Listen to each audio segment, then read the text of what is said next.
What's going on, guys? I'm out here tonight and I'm about to put a drain valve on my air compressor. The one that's on it kind of sucks, and I'll show you what I'm talking about here. Most of you who have one of these already know what I'm talking about. You got to lay on the floor, on the dirty floor, to get up under here, and then you got to turn this little thing with your fingers. It's hard to turn because it's got rust on it. Can't hardly turn it. Try with the other hand. There, I get it to turn there. And there the water comes out. Now, the water goes all over you, so it starts running towards you, as you can tell. So, if you got a whole lot of water in there, then you're kind of laying in the water to be able to tighten the drain valve back up when it gets through draining. Alright guys, we're waiting on the remaining little bit of few PSI to get out of the tank. You can hear it there. See the gauge has dropped to 0. And we're going to get up under here and see if we can get this loose.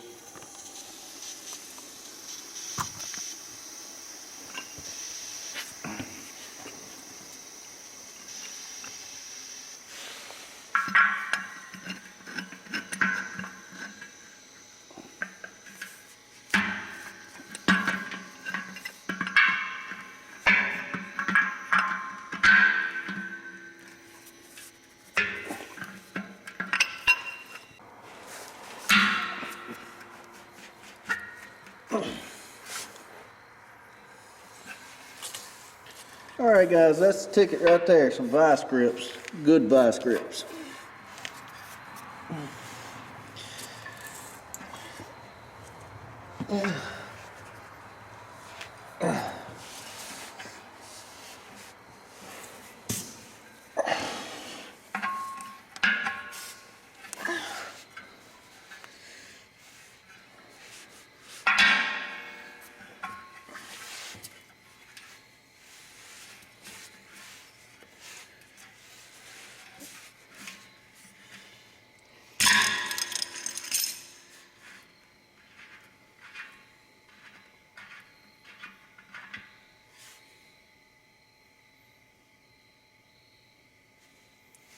There's a closer look at that thing, guys. See how it works there.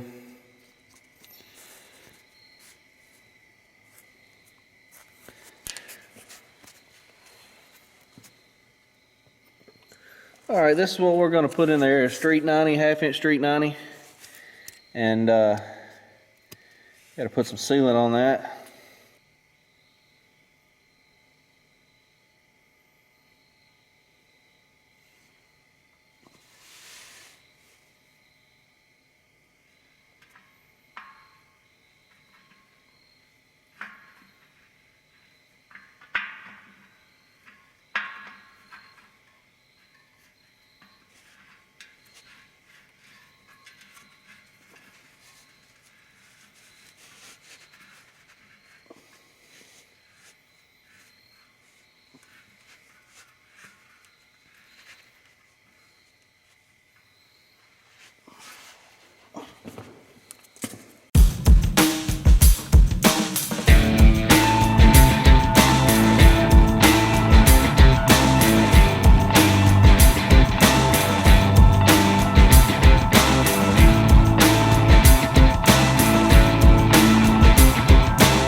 guys, got it all done. I got it filled back up with air there.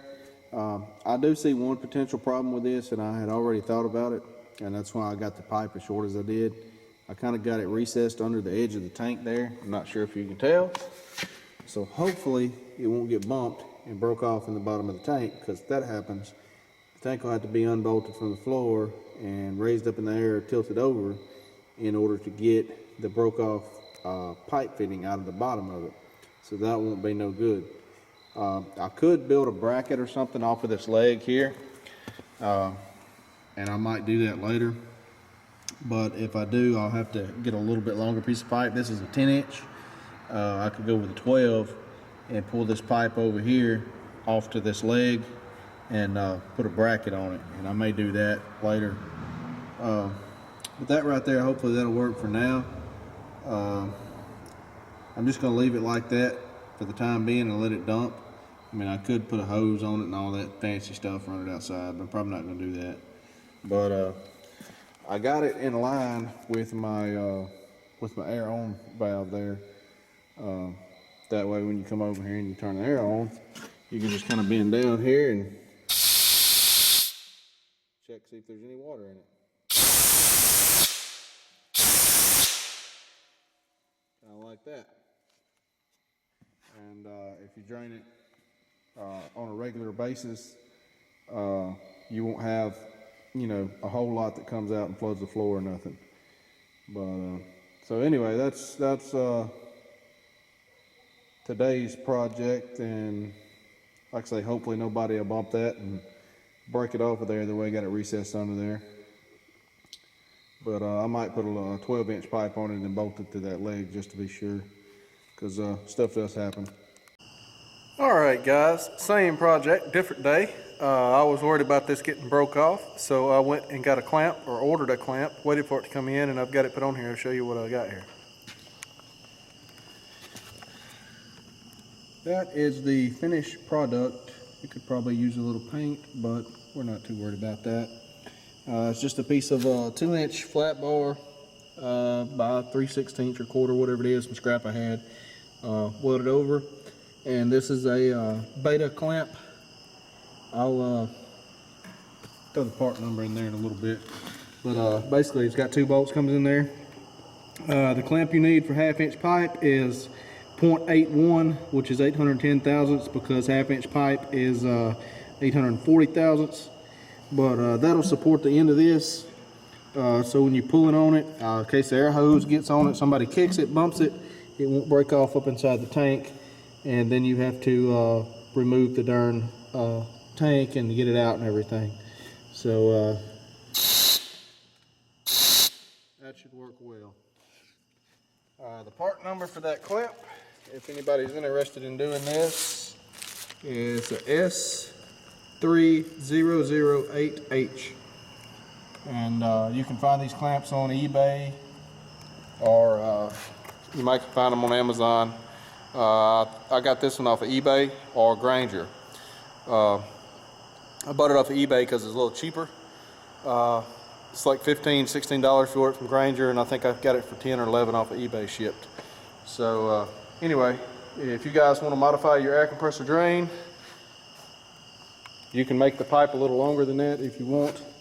I wanted to keep it up close to the tank, and like I say, you can put something on here, a 90 on here, point it toward the floor, point it toward that way if you want to spray that way, hook a line on it, run it outside the building, whatever you want to do. But